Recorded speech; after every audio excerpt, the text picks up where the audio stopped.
Praga, 1964. Nikita Khrushchev visita a Antonín Novotny, leal dirigente comunista de Checoslovaquia.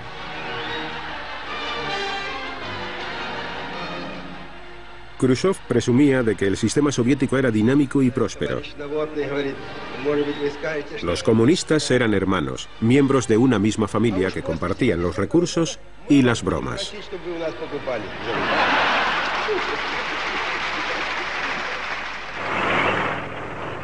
Tan solo 4 años después, la Unión Soviética regresó a Praga, pero esta vez con tanques.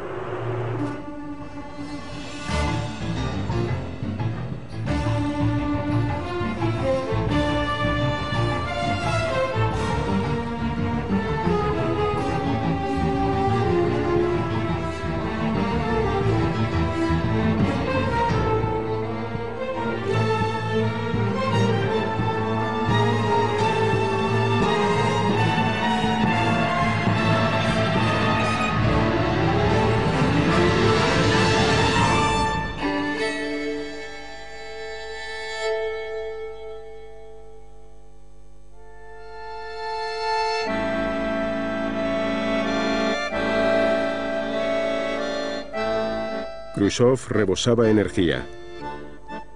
Odiaba la formalidad, actuaba por impulsos y le encantaba pelear.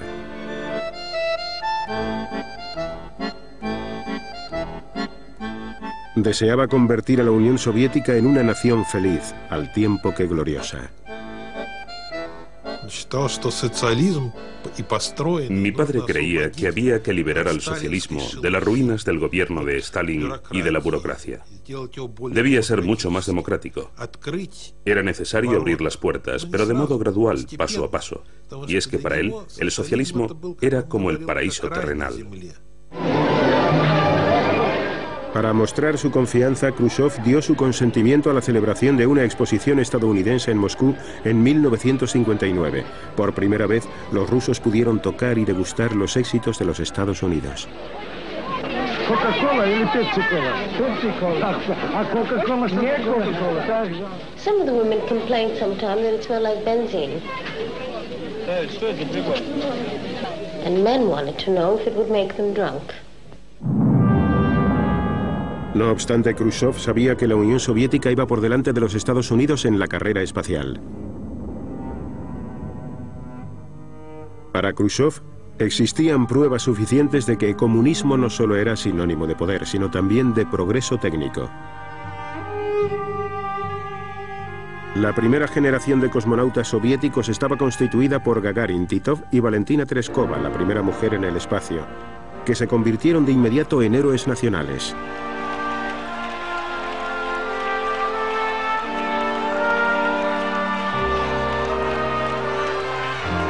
Personificaban la visión de Khrushchev, una Unión Soviética modernizada y vigorosa que guiaría al mundo en su camino hacia el futuro.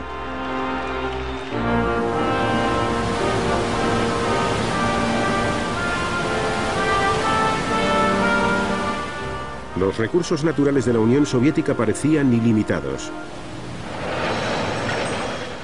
Khrushchev creía que el pueblo soviético trabajaría mejor si se sentía liberado del miedo y de la pobreza.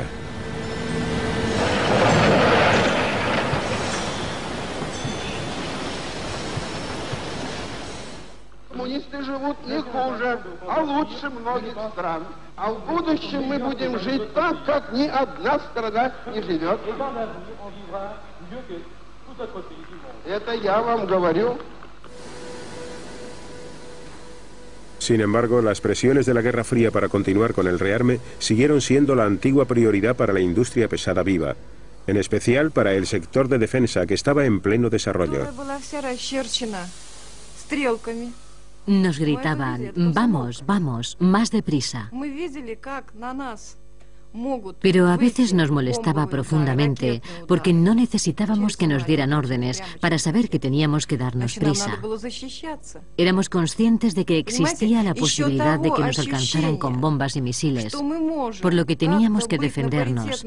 No sentíamos que estuviéramos en igualdad de condiciones con Occidente, ni tampoco que pudiéramos llegar a un acuerdo. Debido a la pervivencia de la Guerra Fría, fue necesario mantener unos efectivos muy numerosos en el campo. Khrushchev trató de reducir su número, pero los generales se resistieron. Entrar en el ejército era algo que daba mucho prestigio. En primer lugar,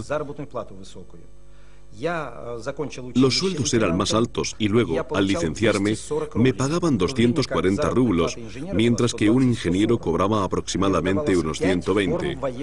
Además, me proporcionaron 5 uniformes. Y lo que es aún más importante es que a los soldados les daban un apartamento.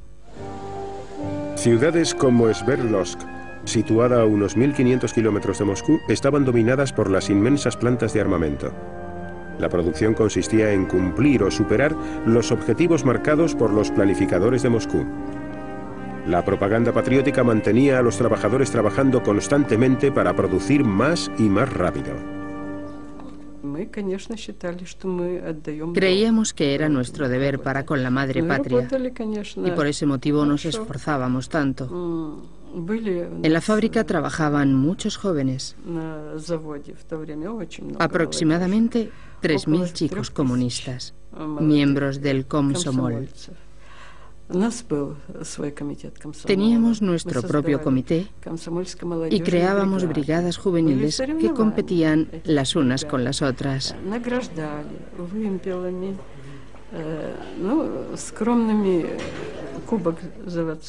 Las mejores brigadas recibían banderines y trofeos como premio a la labor realizada. Khrushchev y el partido aún seguían confiando en la propaganda y el patriotismo para sacar adelante la economía. В ответ на провокации американской военщины мы, металлурги, будем трудиться еще лучше. И пусть каждая сверхплановая тонна нашего уральского металла укрепляет могущество нашей Родины. Con todo el asunto de la Guerra Fría, la gente nos perdonó muchas cosas.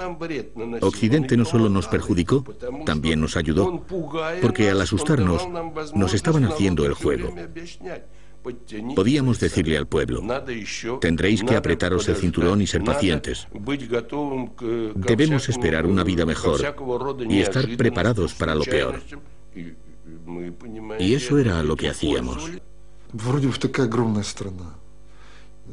Teníamos un país inmenso, con recursos inagotables en el que todo el mundo trabajaba. Entonces, ¿por qué íbamos tan mal vestidos con lo primero que caía en nuestras manos? ¿Y por qué comíamos lo que había y no lo que queríamos? La explicación era muy simple. El tío Sam y los imperialistas están construyendo una bomba atómica, de modo que nosotros tenemos que construir 2 si queremos asustarles. Y en caso de que ellos fabriquen 2, nosotros tendríamos que fabricar 4.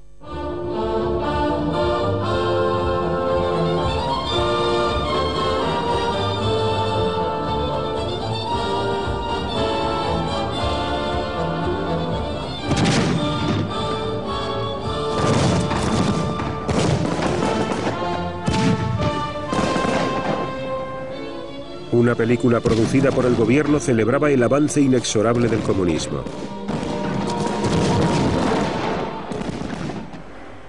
Pero los habitantes de la Unión Soviética seguían viviendo en su mayoría en la miseria y el hacinamiento.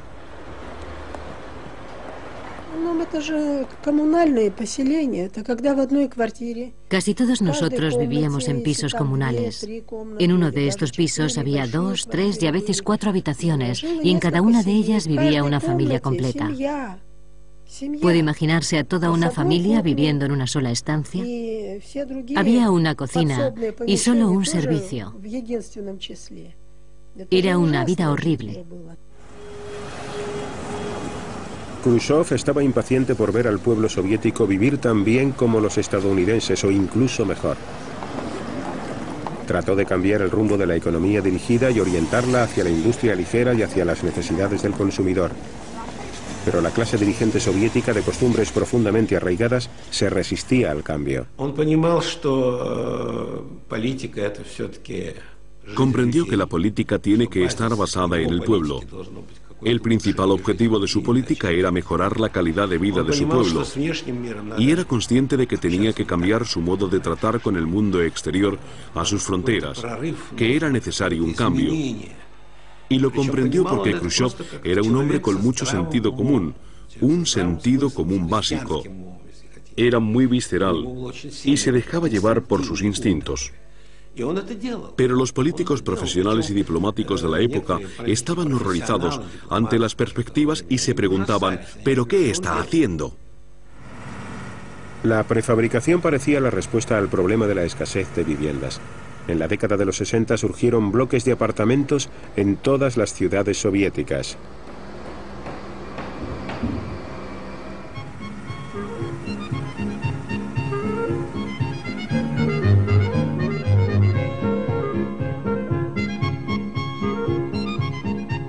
Para millones de rusos esta era la oportunidad de empezar una nueva vida.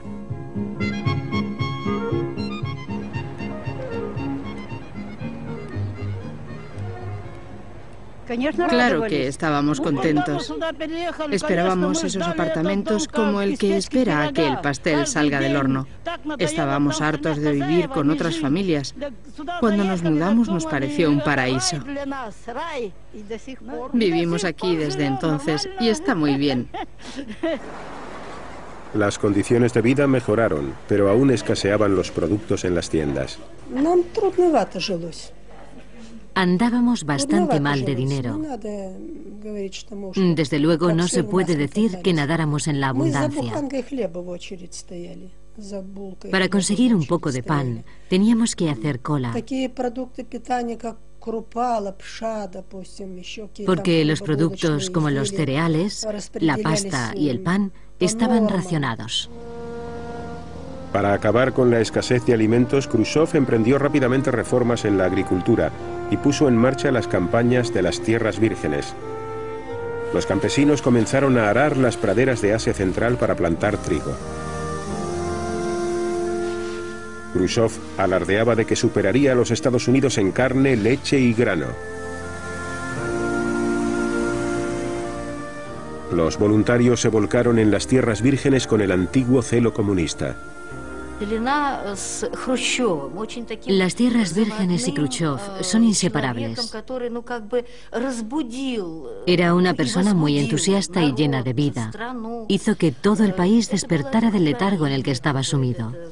Inspiraba a la gente y era a la vez emocionante y romántico. Aunque ahora pueda parecer ingenuo al decir esto, fueron momentos maravillosos. Pero no había suficientes fertilizantes ni tampoco vagones para transportar los cereales ni silos donde almacenarlos, por lo que la mayor parte de la cosecha se desperdició. Resultaba muy difícil conseguir carne en nuestra ciudad, por lo que teníamos que desplazarnos a Moscú. Llevábamos mochilas enormes y hacíamos en autobús los 120 kilómetros que nos separaban de Moscú. Íbamos al GUM, los grandes almacenes situados en la Plaza Roja, y pasábamos todo el día comprando embutido, galletas y todo tipo de manjares. Nosotros llevábamos las mochilas abiertas mientras nuestras madres hacían la compra. Luego regresábamos al autobús. Era toda una ceremonia. Moscú recibía la mayor parte de las provisiones, mientras el resto de las provincias carecían de carne y embutidos. Moscú, la capital y símbolo en el exterior de todo el país, recibía suministros especiales.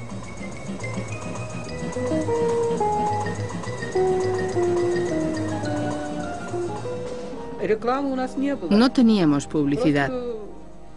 Simplemente nos fijábamos en lo que llevaban los demás. Tratábamos de estar al día en lo referente a la moda. Por lo general, solo comprábamos ropa y calzado caros, pero siempre intentábamos que fueran artículos modernos. Queríamos tener buen aspecto y no parecer anticuados.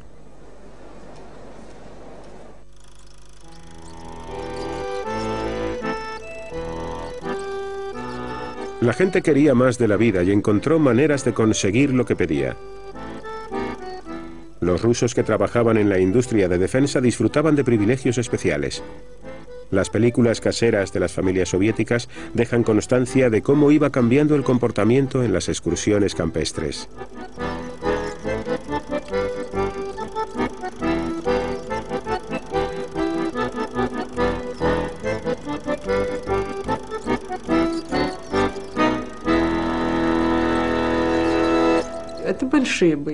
Solíamos ser grupos muy numerosos, de unas 40 personas. Comprábamos carne y la cocinábamos en enormes ollas que poníamos sobre fogatas al aire libre. Dormíamos en tiendas y así era como pasábamos el tiempo. El partido y los sindicatos dirigían los centros turísticos. Millones de familias pudieron disfrutar de unas vacaciones completamente gratuitas.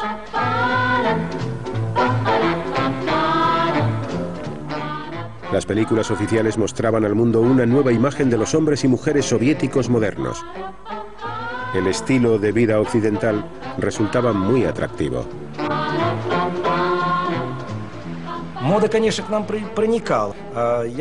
La moda penetró en nuestro país. A finales de los 50 y principios de los 60, cuando llegaron los pantalones, nosotros los hicimos muy estrechos, tipo pitillo, acampanado.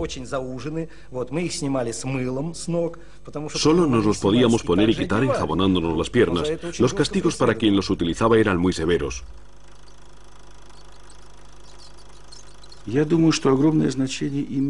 Creo que esta guerra de los pantalones revistió una gran importancia. De repente, la gente comenzó a permitirse cosas que no habían podido tener durante las décadas de poder soviético.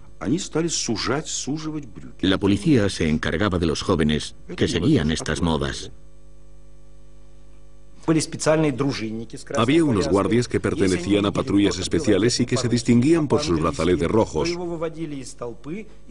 Cuando veían a una persona vestida al estilo inglés y no al estilo soviético, la detenían y la llevaban a la estación de la milicia, donde una vez allí le cortaban los pantalones, le cortaban el pelo y luego la enviaban a casa. Y esta era su manera de luchar contra las modas occidentales.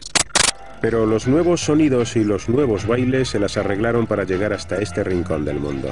Fue lo que sucedió con el twist, que se bailaba mirando disimuladamente por encima del hombro. Con las nuevas radios portátiles a veces se podían captar programas extranjeros que estaba prohibido escuchar.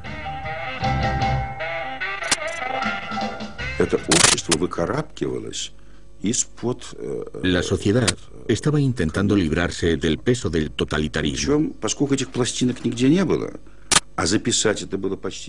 Aquí resultaba imposible conseguir un disco. Y tampoco era solución grabarlo de la radio, porque estaba intervenida.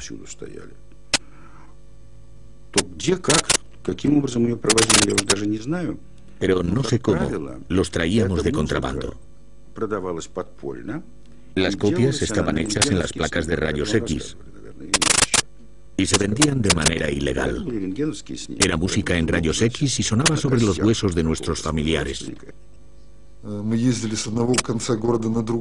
Solíamos desplazarnos de un extremo a otro de la ciudad y pagábamos cantidades exorbitantes.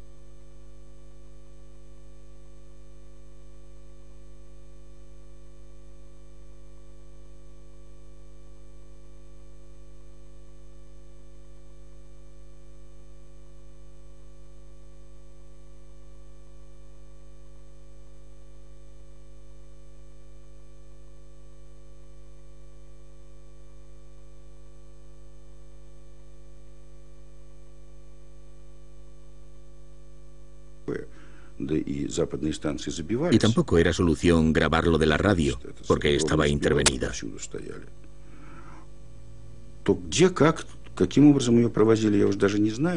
Pero no sé cómo, los traíamos de contrabando. Las copias estaban hechas en las placas de rayos X y se vendían de manera ilegal.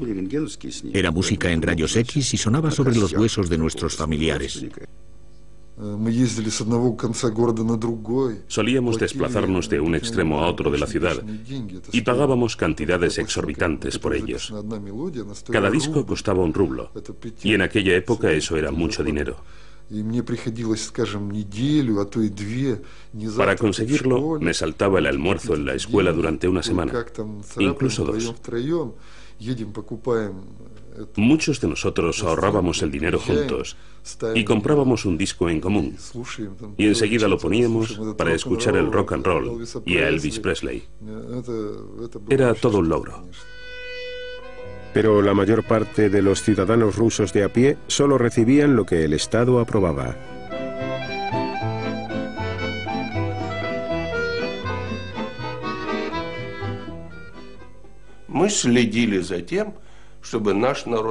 Nos aseguramos de que nuestro pueblo solo obtuviera lo que, en nuestra opinión, era absolutamente necesario y beneficioso para nuestro Estado, nuestro sistema y para la política de nuestro partido, que desempeñaba el papel protagonista en nuestra sociedad.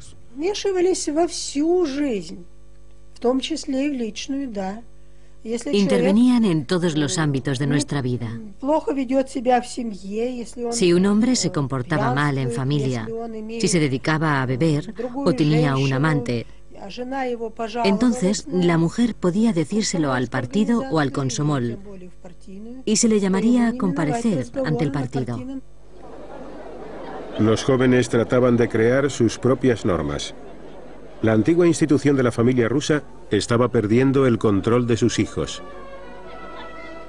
Los movimientos de las juventudes comunistas trataban en vano de preservar los valores morales tradicionales.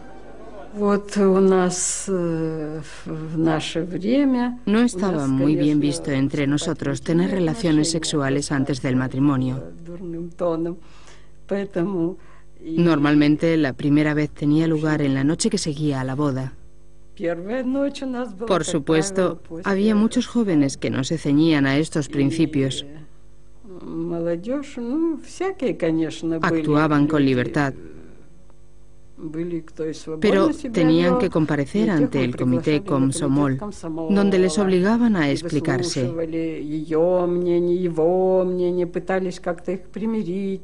Nosotros intentamos arreglar sus conflictos emocionales e indicarles el camino que debían seguir.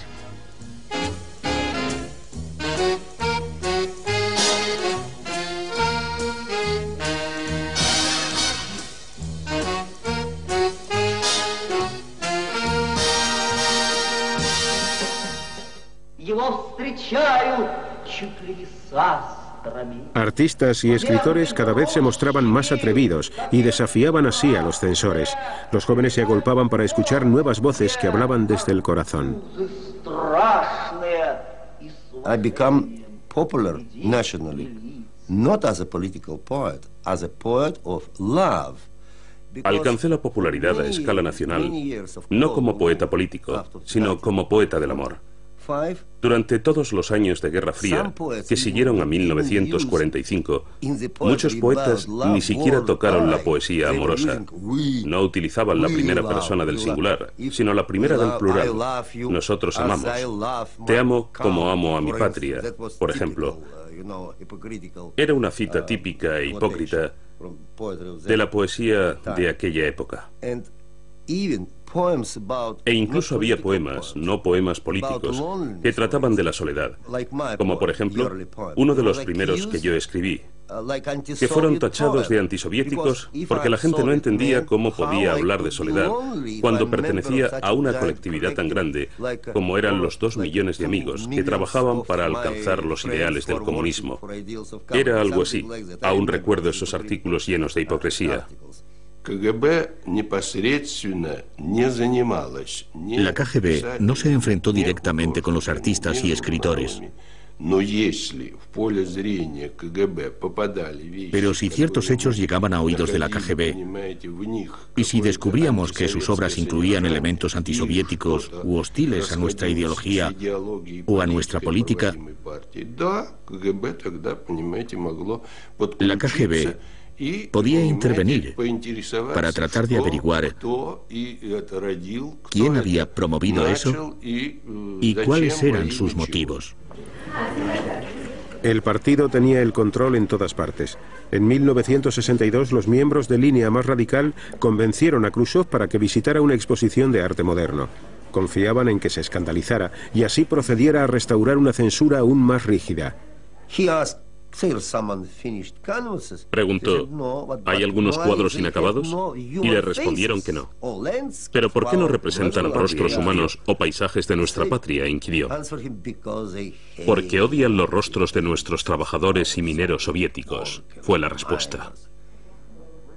Los políticos de línea dura lograron su propósito. Khrushchev explotó y comenzó a insultar a gritos a pintores y escultores.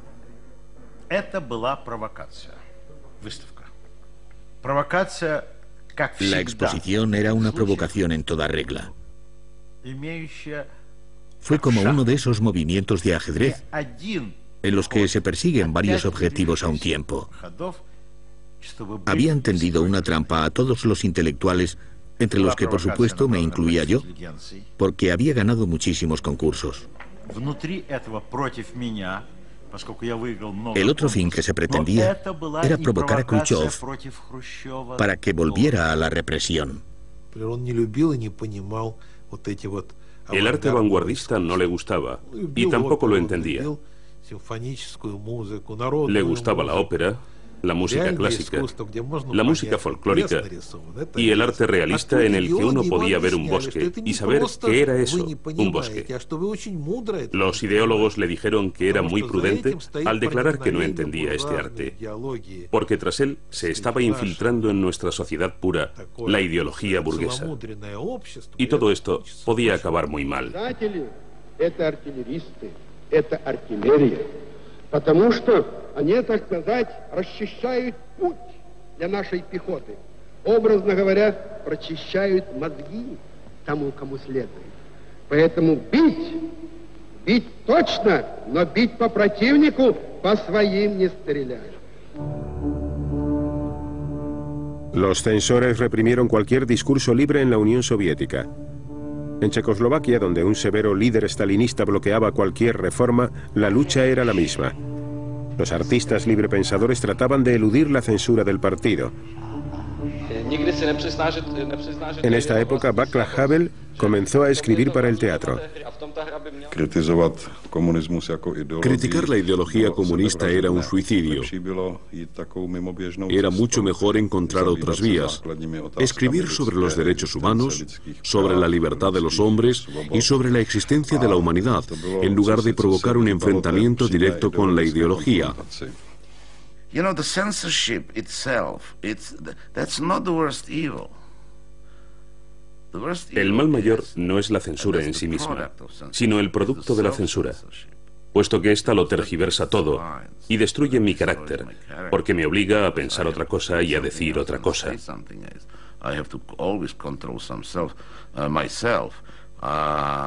Siempre tengo que controlarme y dejar de ser honrado para convertirme en un hipócrita.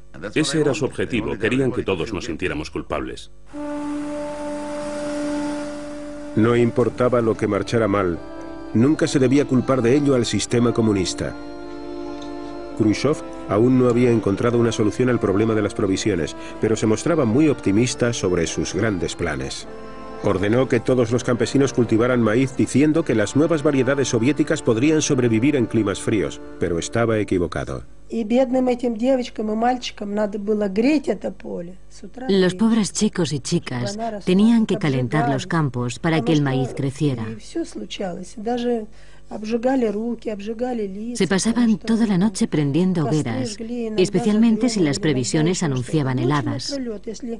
A veces se quedaban dormidos tan cerca del fuego que se les quemaban la cara y las manos. Por estos motivos, para nosotros, el maíz no era la reina de los campos, sino una madrastra malvada.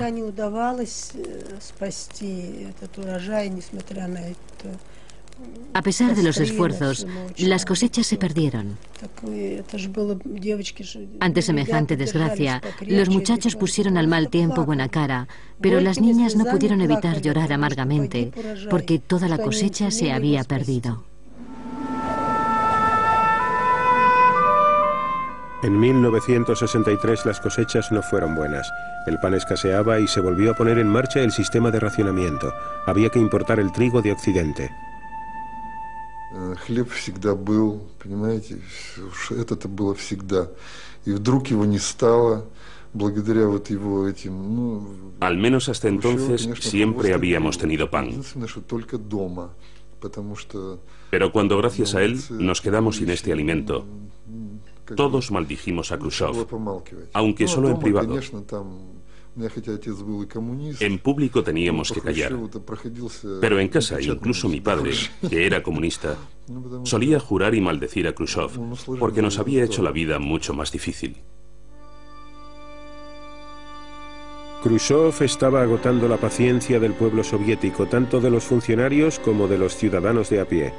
Sus grandes proyectos habían resultado un completo desastre. La energía bulliciosa y campechana de Khrushchev divertía a Occidente, pero sorprendía en grado sumo a los rusos, que le encontraban ridículo e irresponsable. En el conflicto cubano, Khrushchev se equivocó de nuevo, y su error casi le cuesta a la Unión Soviética una guerra nuclear.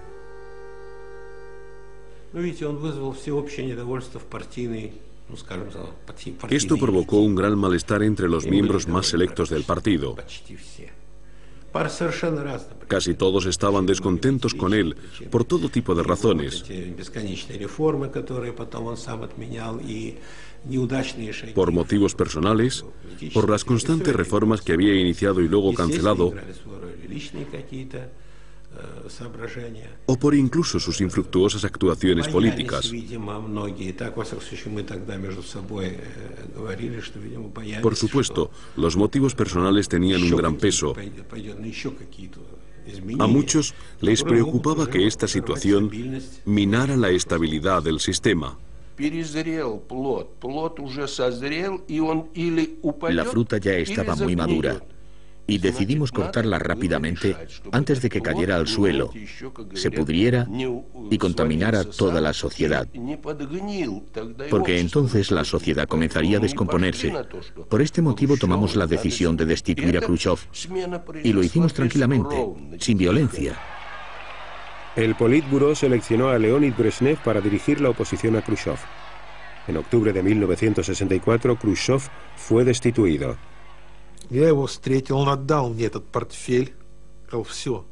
Me reuní con él, me entregó su maletín y nunca volvió a tocarlo. Dijo, todo ha terminado, dimito.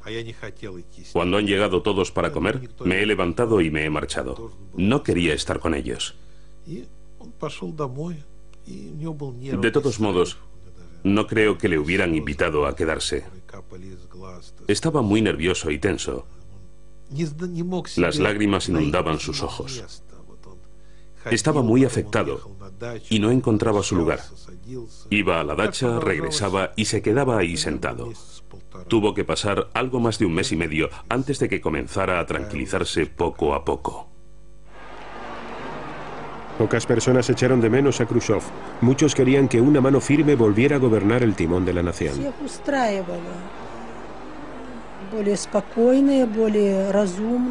Todos estaban satisfechos con la postura prudente y más sensata adoptada por los nuevos dirigentes y en concreto por Brezhnev. Esa fue nuestra primera impresión. El pueblo lo aceptaba mejor porque era más estable. Antes, la situación era muy incierta y de un día para otro podía pasar cualquier cosa. La estabilidad había vuelto a la Unión Soviética, pero aún amenazaban las revueltas en el imperio.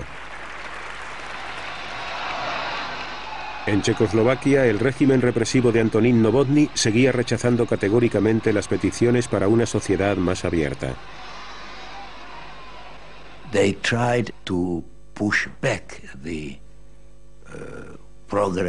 Trataron de contener el avance de la libertad, pero no tuvieron éxito.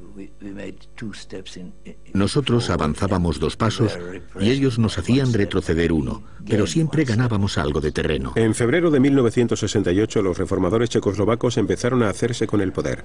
Brezhnev se desplazó a Praga para evaluar al nuevo dirigente, Alexander Dubček.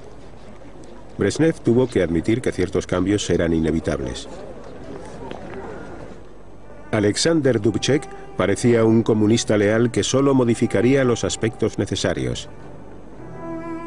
En marzo de 1968, Dubček y el nuevo presidente Ludvík Svoboda subieron al poder, pero sus reformas ya estaban escandalizando al resto del mundo comunista. Los reformadores confiaban en poder poner al día el comunismo. El partido seguiría al mando, pero con el consentimiento del pueblo, no por la fuerza. Habría libertad de expresión y de prensa y también libertad para viajar y organizar eventos. Se pondría en marcha una especie de economía de mercado. El proyecto de Dubček fue definido como socialismo de rostro humano. Uno de los primeros cambios que realizó consistía en poner fin a la censura. De repente en los periódicos empezaron a publicarse grandes verdades que revelaban los crímenes que Stalin cometió en Checoslovaquia. Por todas partes, la multitud se congregaba nerviosa para debatir sus opiniones al respecto.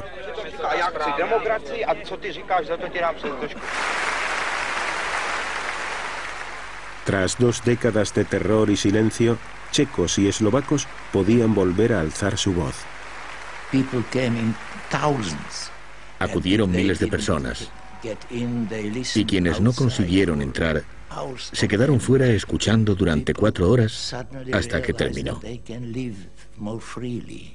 De repente todos se dieron cuenta de que podían vivir con más libertad y estaban ansiosos de aprenderlo todo sobre las nuevas fronteras de su vida, que acababan de adquirir unas dimensiones mayores.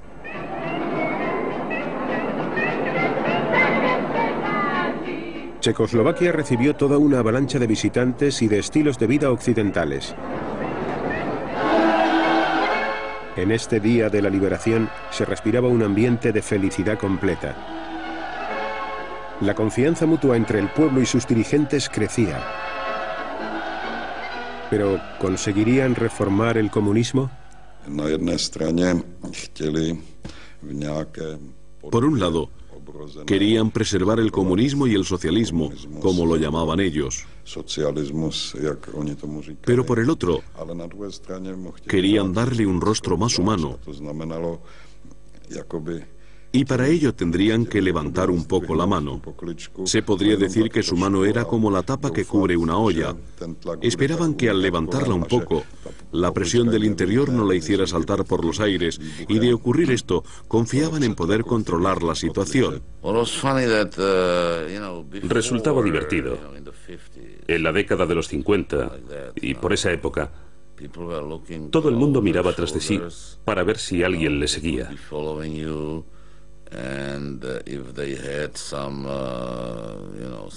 Y si tenían en su poder objetos procedentes de los países occidentales, como por ejemplo un periódico, lo ocultaban en sus bolsillos.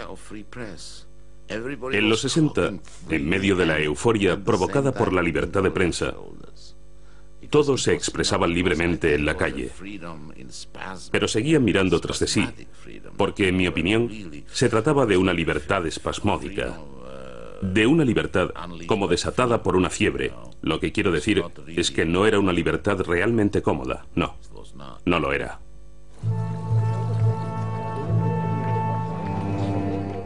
En mayo, un adusto primer ministro soviético, Alexander Kosygin, visitó a los checos. El disgusto que causaban a los soviéticos las reformas de Dubček se transformó en horror. Moscú temía que el Partido Comunista pudiera perder el poder. Y lo que era aún peor, Dubček podía modificar los bandos de la Guerra Fría. Tan solo unos pocos comunistas de línea dura compartían las ideas del Kremlin.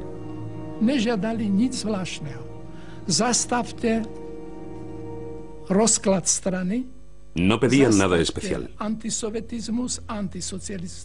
Tan solo que se pusiera freno a la desintegración del partido, a las actividades anticomunistas y a la propaganda antisocialista.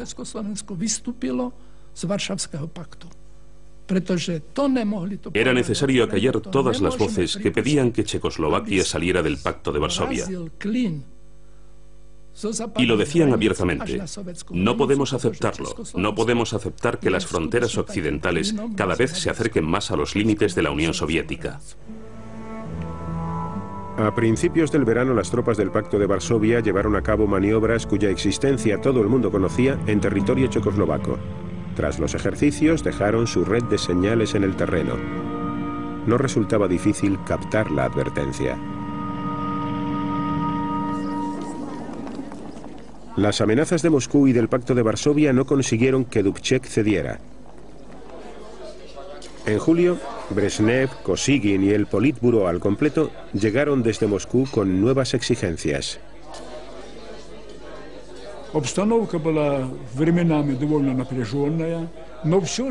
La situación era muy tensa.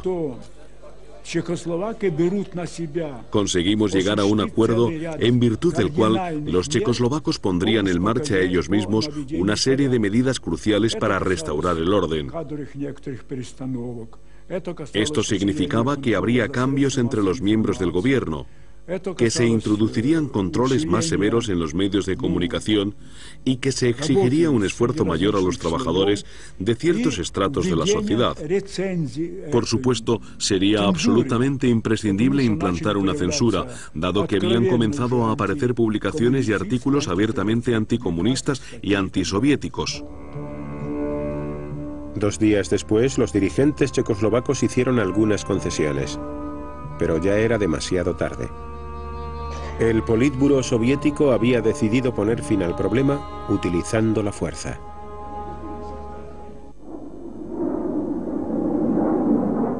La noche del 21 de agosto, paracaidistas soviéticos tomaron el aeropuerto de Praga. Los ejércitos de la Unión Soviética y del Pacto de Varsovia irrumpieron en territorio checoslovaco.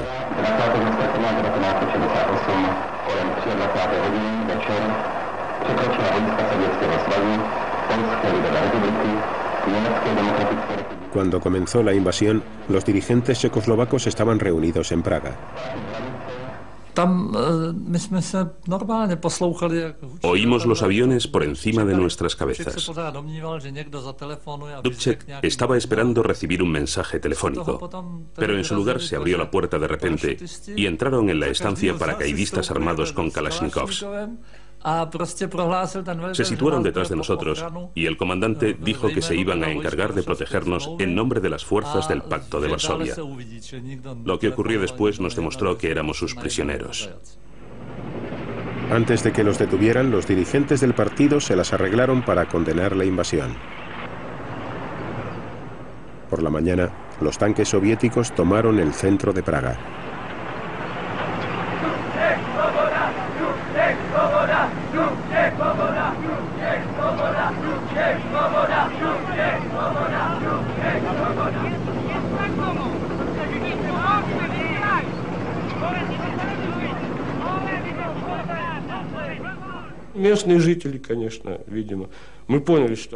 Una gran parte de la población estaba perpleja, no daba crédito a sus ojos. Cuando tomamos posiciones delante de los edificios señalados, comenzaron a acercarse a nosotros y a preguntarnos: ¿pero qué sucede? ¿Qué está pasando?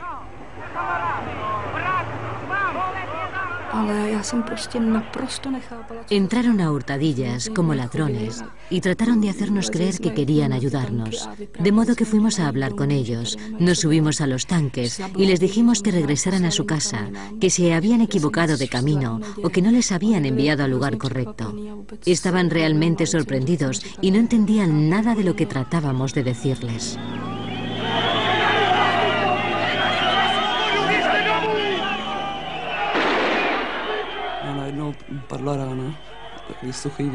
De repente oímos un disparo y vi a un chico caer al suelo a tan solo 2 metros de mí.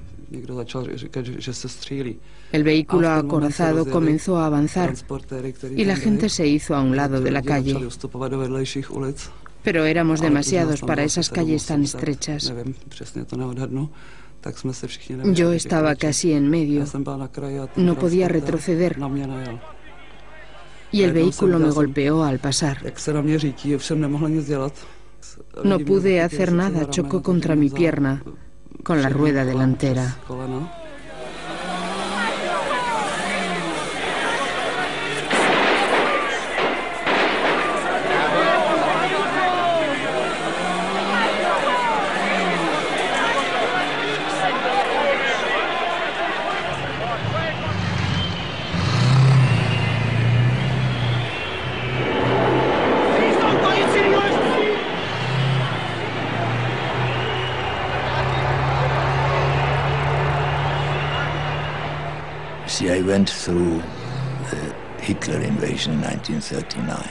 Yo viví la invasión de Hitler en 1939 y he de decir que la invasión soviética de 1968 fue un golpe aún más cruel, si cabe, que el de Hitler. Porque él era nuestro enemigo declarado y de él solo esperábamos lo peor. Sin embargo, aquellos que durante años y décadas se habían declarado a sí mismos nuestros mejores amigos, nuestros hermanos y los guardianes de nuestra independencia, entraron en Checoslovaquia con un ejército compuesto por 500.000 de soldados para suprimir nuestra lucha por un poco más de libertad. Llegaron para aplastar, asesinar y, en definitiva, para acabar con ese intento de democratizar el socialismo.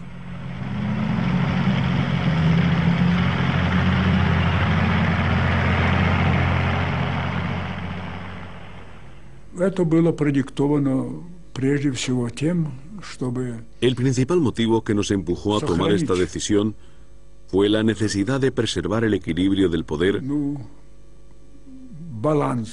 en las relaciones entre Oriente y Occidente.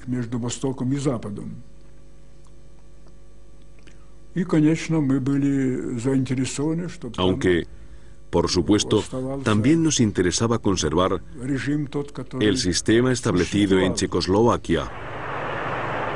Los líderes checoslovacos que fueron secuestrados decidieron que la resistencia no tenía futuro alguno. En un trágico comunicado, Dubček desveló la noticia. Prosím vás, nedopusťte provokácie. Nedovolte vniesť paniku do našich hradov. Nezostáva nám v ťažkej situácii nič iné. El experimento checoslovaco, la tentativa más osada de combinar el comunismo con la democracia, había fracasado.